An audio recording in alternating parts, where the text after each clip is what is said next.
Hello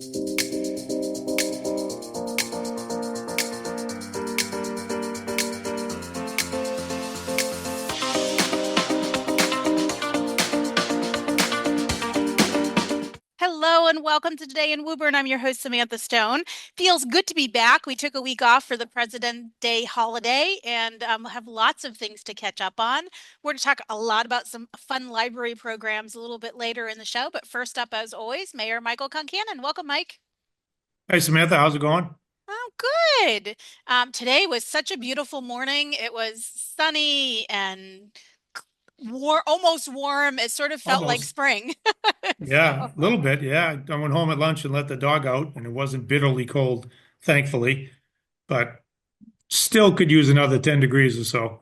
Yeah, I'm with you on that. One of the things, despite this morning feeling almost spring-like, the reality is we had a lot of snow on the ground and it'll probably get cold again and ice up a little bit more. And winter's definitely not over as much as I may be ready for it to be. And Yeah. a lot of folks ask questions. We did snow removal this morning downtown, which the team worked really hard to do that. But it always conjures up a lot of questions like, how do you decide when we do snow removal and, rain created ice and all kinds of crazy conditions that were sort of the worst of things coming together. I thought it might be helpful to just talk a little bit about the work that you and Superintendent Duran did to kind of get where we are today. Yeah. So first, let me just say thank you to Jay and Rennie and Chris and the whole team at the DPW and our private contractors. They've been working hard the last month or so. We've had a couple of different storms. The last one was really tricky. We had snow, we had ice, we had melting, freezing, and I really appreciate the hard work they all do to keep the streets clean and passable. And they put in some really long hours. So thank you to the whole team for everything they do. The default answer is we have to be flexible here in New England. Now, all of these storms are different, and the weather changes, instantly. So you really have to be flexible, and that's their greatest strength. And I know Jay spends a lot of time watching the forecast. He's got a private forecaster with really good intel who gives us a sense of what to expect. We have hour by hour forecasts.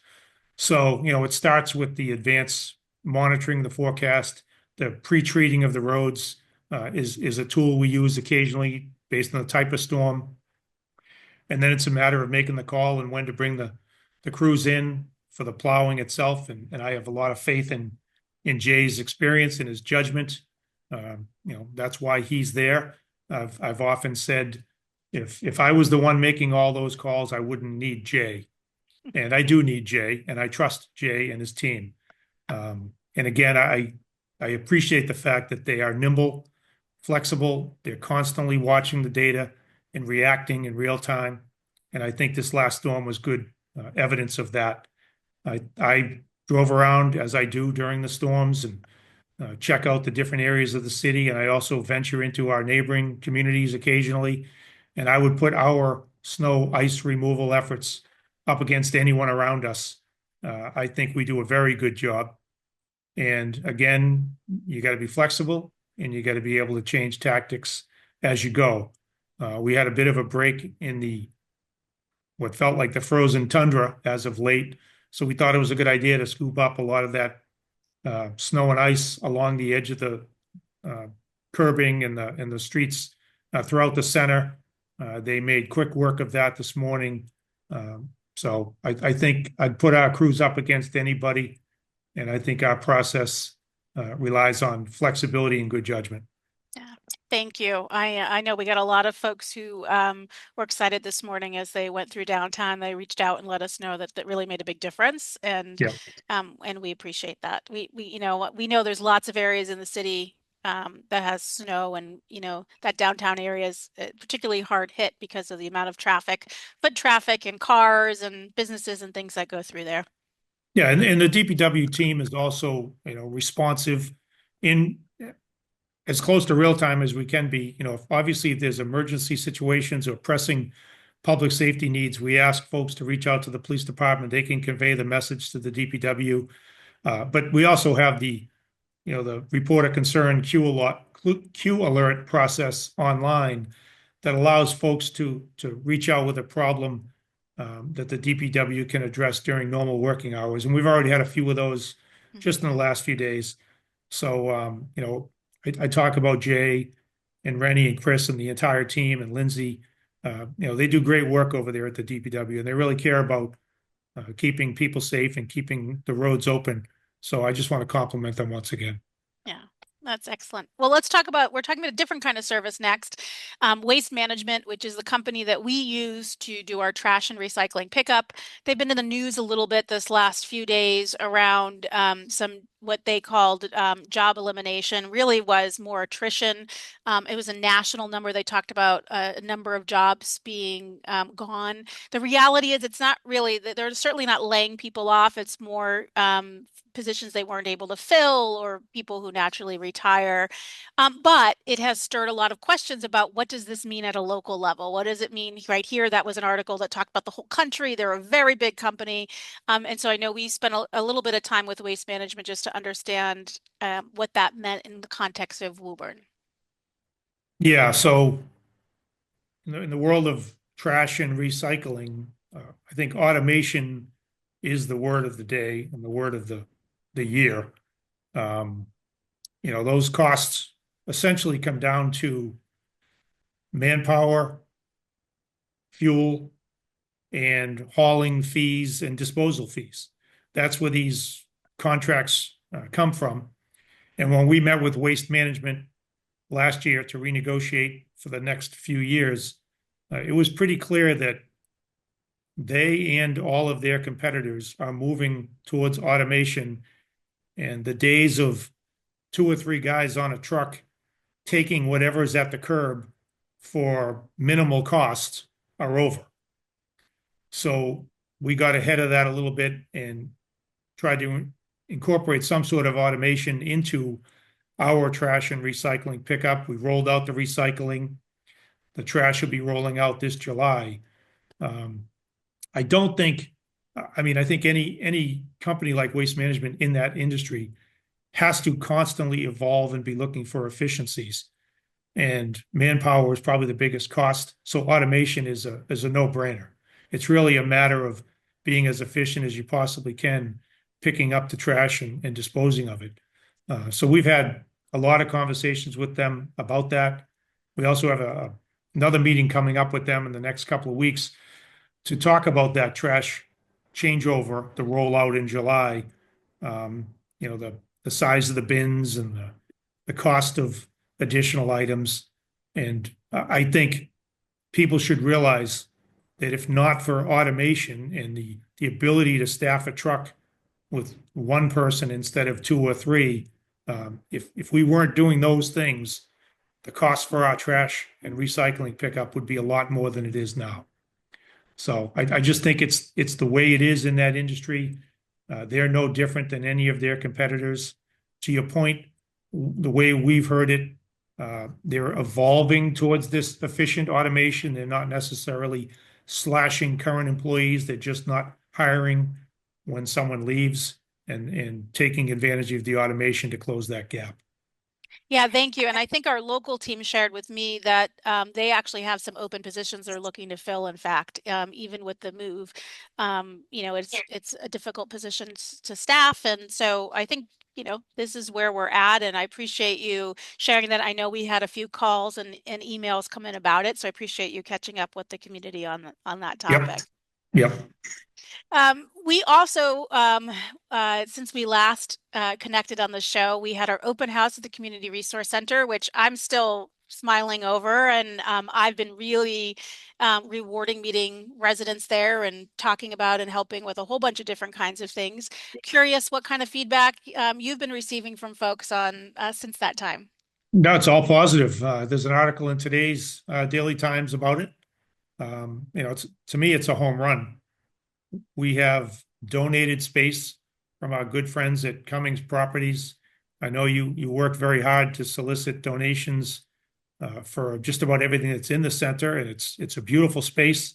It's going to be able to do a whole lot of things for us. There's going to be, small groups, large groups, training sessions, small meeting space and office space.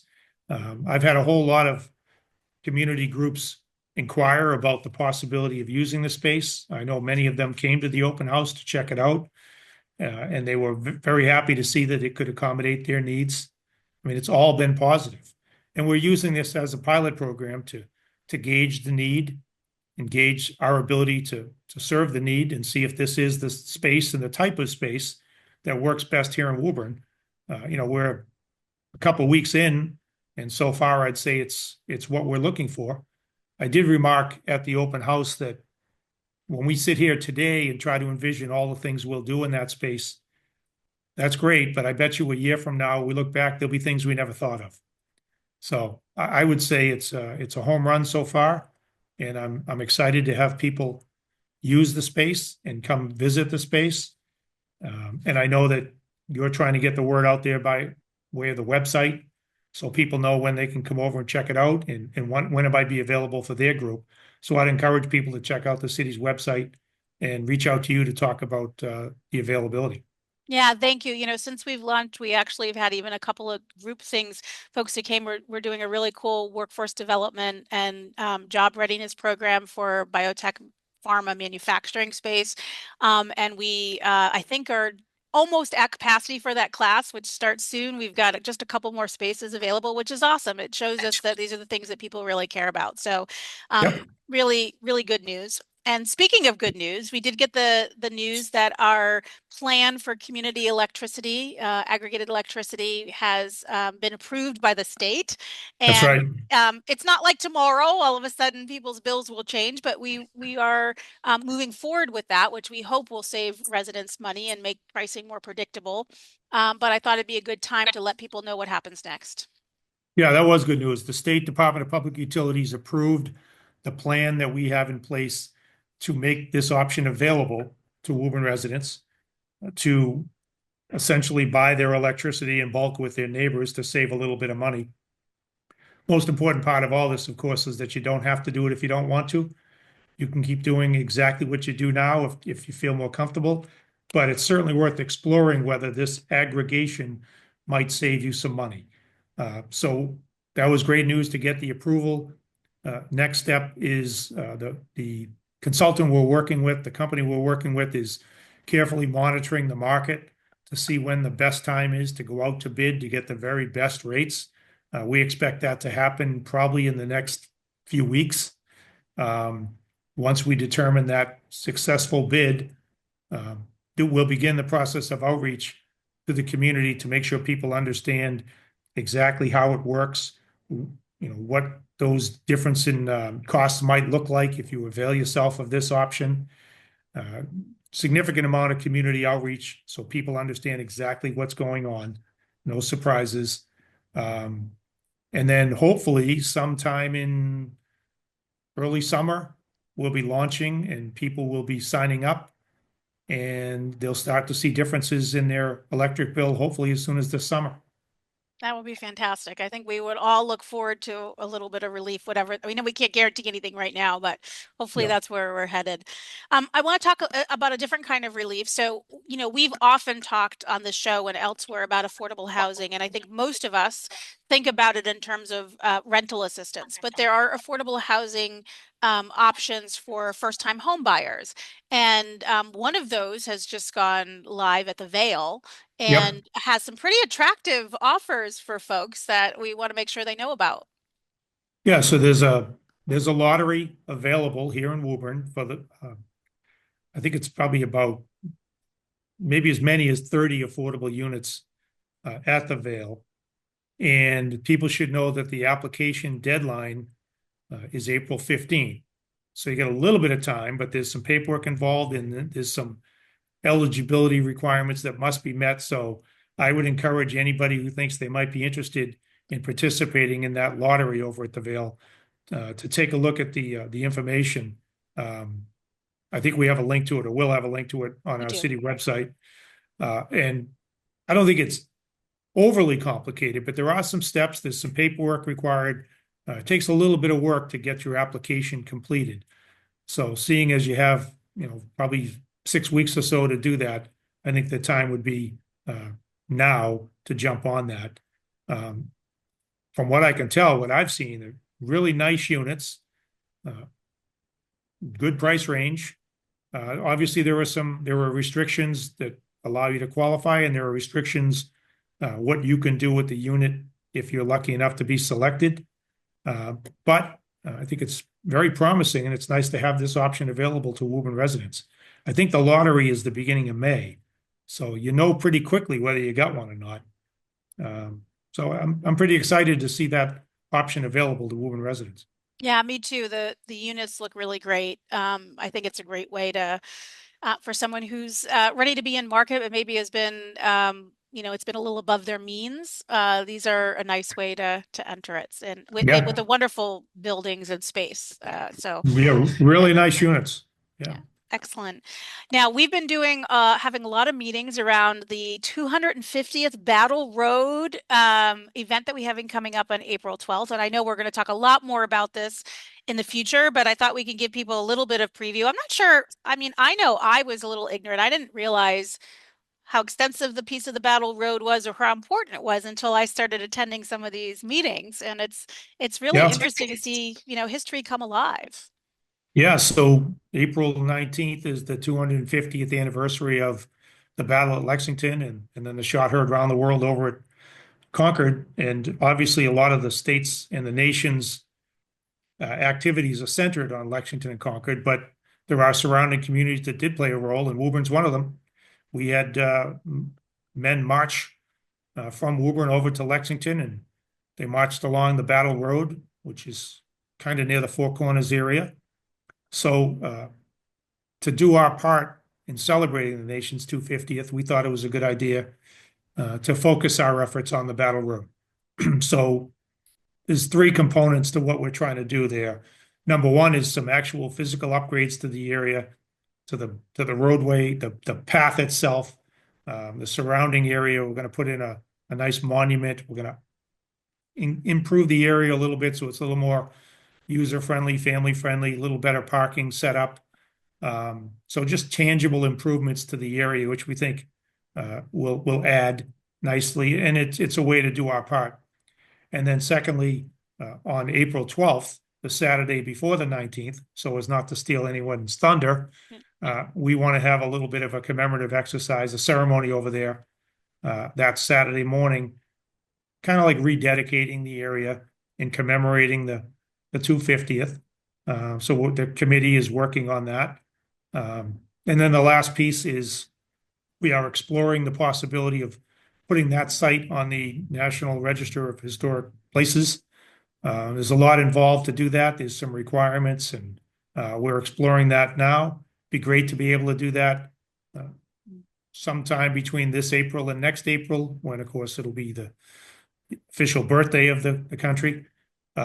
So those are the three avenues we're working on as part of this committee. And I do want to thank the members of the committee, spearheaded essentially by Chuck Viola, the counselor of Ward 7 in that area, who's always had an interest in the Tarkey School area, which abuts the Battle Road, and Kathy Lucero, who is all things history here in Woburn. And they have a great team helping them out to try to plan these events and make sure this all comes into being. People know Bob Shore, local and actually internationally renowned sculptor. He's helping us with the plaque. I think people are going to really like what they see over there. It's not overpowering. We're not taking over the entire area. It's not intrusive in any way. It's just a nice touch to commemorate that area at a time of great significance to our country. I love it. Before I let you go, because I know we're nearing the end of our time, I thought it'd be helpful to remind people of the upcoming town hall meeting that we have. Yep. So we're going to do another one, March 6th, 6 p.m., the city council chambers here at City Hall. We've had a few of these now, and they've been fairly well attended, which I appreciate. I really don't want to be there by myself. But we also have the opportunity, if people want, they can ask some questions in advance. They can send an email. They can raise a question, and we can make sure that those questions get answered in a more public forum, so more people get the answer to what might be an often asked question. But as always, I encourage people to call the office, send an email, stop in. If you have any question you want answered, or you just want to see how your city operates, everyone's more than welcome to come here and chat. If it's a pressing issue that might take some time or might need a little bit of prep work by one of the department heads, I guess I'd ask that you maybe make an appointment so we can have all that information available and not waste your time. But generally, what we want to do is make sure that people feel comfortable approaching their city government and asking questions. So that's why we do these town halls. And as I've said, we'll keep doing them as long as people want to keep asking questions. I love it. Thank you for joining me as always. I look forward to seeing everyone on the 6th. Great. Thank you, Samantha. Excellent. Next up, we're going to talk about history. Our beautiful Woburn Public Library, both its fabulous historic section as well as the beautiful new addition, which complements it really well. The library is a really special place for many of us in the city, and a ton goes on there that's really valuable. Education, entertainment, learning, exploring, all kinds of things go on there. Robin, thank you for joining us today. Well, thank you for inviting me to come on. So, Robin, tell us a little bit about what's going on in the next, month. There's always seems to be new things that are happening at the library. Well, we have always a range, as you said, all different kinds of events. One thing I wanted to highlight for folks that's actually happening all year is we're doing a reading challenge for adults through the Massachusetts Center of the Book. And it's every month there's a different theme. You pick a book, you read it, and then you can send in comments to the Massachusetts Center for the Book. But then also we have, fun prizes at the desk for people to spin for at the reference desk, just to give them a little, personal prize that they can have for their reading for the month. We're always curious what people are reading. And that's just a very low key sort of way to do a challenge that we thought we'd try this year. I find that people like to do something kind of over a longer period of time sometimes. But in terms of, we have all sorts of things coming up. We have different kinds of educational programs, certainly, that we always do. The one series that will be starting in March is actually about caregiving and for seniors, both themselves and also their caregivers. The first one will be on March 21st, and it will be about kind of empowering yourself to make decisions, figure out the best path, and all the resources that you need to make those decisions. And again, that's for both. So it's both for seniors themselves to learn how to make sure they're making their own decisions and have some control over their situation, as well as their caregivers and giving everybody support that they need. That's something that's personal to me. I've had to deal with that in my life, so I know how important it is. We do have 2 concerts coming up in March. That's always fun, as we have the beautiful Fireplace Gallery, which is just a lovely place to have the kind of bigger performance style events. So we will have the Merry Minstrels back, who are a wonderful local group, to do St. Patrick's Day on March 15th, and that will be at 2 o'clock in the afternoon. And then on the 29th, we have a special concert from Women in World Jazz, which is a jazz group that's all female. And will, as part of Women's History Month, they'll be performing as well, also at 2 o'clock. So that's a nice afternoon experience. The library is always, to me at least, a fun place to go for an afternoon event like that on a Saturday, where you can do something a little different. We have also got a range of different kinds of new things that we're trying. So, for example, we're going to have a puzzle race on March 4th, which is for adults. There'll also be one for children in the weekend on the 22nd. But it's the idea of how fast can you compete to complete a puzzle against other teams. And then we also have, with the Thoreau Society, there's an introduction to Thoreau and his work and his life. And we'll be doing that for 3 months. There'll be a new talk every month. Some of the other things that we have coming up, we do have an escape room challenge that I myself have built, that is all exploring the history of women code breakers throughout history, and it's basically kind of like an escape room in a box. So we'll kind of do what we're doing with the puzzle race, so the people will sit at the tables and see who can get through the puzzle and unlock the box the fastest. But it's a lot of fun, if I do say so myself. It's a lot of interesting code breaking and lots of history from the very beginnings of the Revolutionary War all the way through to the 80s in terms of women who contributed to code breaking and coding. So those are a few things we have. I'm just trying to think if there's anything. Oh, the other one I know that it will be a hit it may be tough to get into, honestly, is we're going to be doing cultural perspectives on chocolate on March 8th. So it's a lecture, but it will have samples of chocolate about the way that chocolate is perceived around the world. For example, the Japanese love Kit Kats. I don't know how many folks know that, but they have an amazing variety. And that's a special story behind why that's true. So that's what we're doing for that. Oh, that sounds really interesting. I don't remember what the specific occasion was, but one of my children went and bought another one of my children, like all these different kinds of Kit Kats from Japan, all these different flavors. I had no idea why, so I might have to pop in there to learn why they do this. That sounds really interesting. It strikes me that you have a little bit of something for everything, and that's one of the things we love about the library. It serves people of all different ages, all different interests. But, where do all your ideas come from? I'm always curious where, what generates this and how how all those good ideas happen. Well, certainly some of it comes from the staff, what they're interested in, what they're willing to do, what they're kind of interested in presenting to the public. I know, for example, for me, I love crafting, I love creating things, but I also love science, history, and science. My parents are both physicists, so I grew up in a world discussing that every day over dinner. I'm always curious. I think most librarians are curious about the world, so that's how we think. But at the same time, we definitely talk to other libraries, see what they're doing, and share ideas all the time. And that's a very local community there. I know I've been talking to folks in Burlington and other places just to be like, what are you doing? What's been interesting? And then the other way that we definitely want feedback is from people who come or people who would like to come to programs at the library. I actually started up a paper feedback form for every program that we host, so people can both tell us what they liked about the program they just attended, but also give us suggestions for new things that they would like to see. And we also have a new form up on the website that does the same thing. So you can do it either way. You can do it in person on paper, or you can send in an idea through the website. I really like getting feedback from people directly to find out what they're looking for. And I always tell people that in many ways, like someone who's a patron of the library, their voice has more impact than mine as a staff member. The public is who we're serving. So we want to know what you're looking for and do our best to provide that. So one of the things I want to thank you for is that there are certainly some programs that are designed to serve large audiences, like the concerts that you mentioned earlier. But you also do a beautiful job of having things that maybe don't interest lots and lots of people, but interest some people, and that's a good enough reason to have a program around it. And I know I'm grateful for that, and I really appreciate the thoughtfulness that goes into not only always just serving the biggest group, but really serving needs across all of us in the community. Yeah, that's something I think about a lot, especially, for example, we have our makerspace that only, that it just because of the limits of the room, you can't do a huge event in there.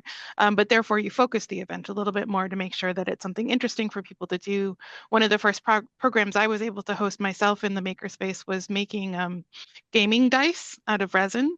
And that was just fun because it was a mix of both regular kind of crafty folks, but also folks who are gamers and maybe would never have come to a craft program except for they could make their own dice. And they were very excited. So it was a really nice mix of people. And I like the fact that we can do both, that we can have, as you said, like kind of nicer big concerts, but also have the more focused events and things like, obviously the people know things like book clubs, but even so, the kind of the different sorts of levels of program, even just the tech help, I was able to fill in on a tech help recently. And I love that kind of service because people really sometimes have just specific questions that they're struggling to get answered. And that's why I became a librarian. So I like to help with that. I love it. We're very lucky to have you and all the other librarians. You mentioned tech help. I think that's sometimes things we don't always think about when we think library. What are some of the other maybe little hidden gems of things that we do that sometimes people forget is right there in our beautiful building?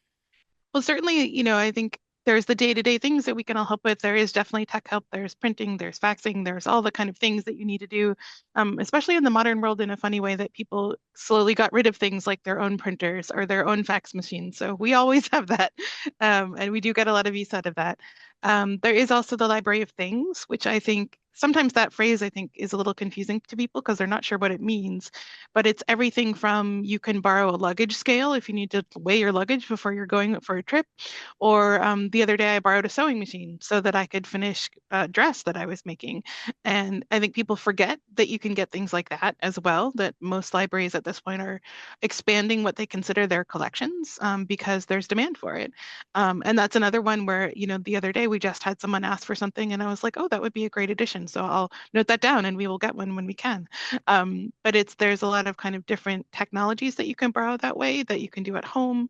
Obviously, we have the wonderful archives here. That's where I'm sitting, and the historical artifacts room as well, which is its own little mini museum. And I think people may not realize that's there unless you've been to the library and seen it. It's a beautiful space, but it's always worth a visit. And was one of the first things when I first started working here that I was like, I must look at the building and get to visit all the nooks and crannies. But I think the archives are really impressive.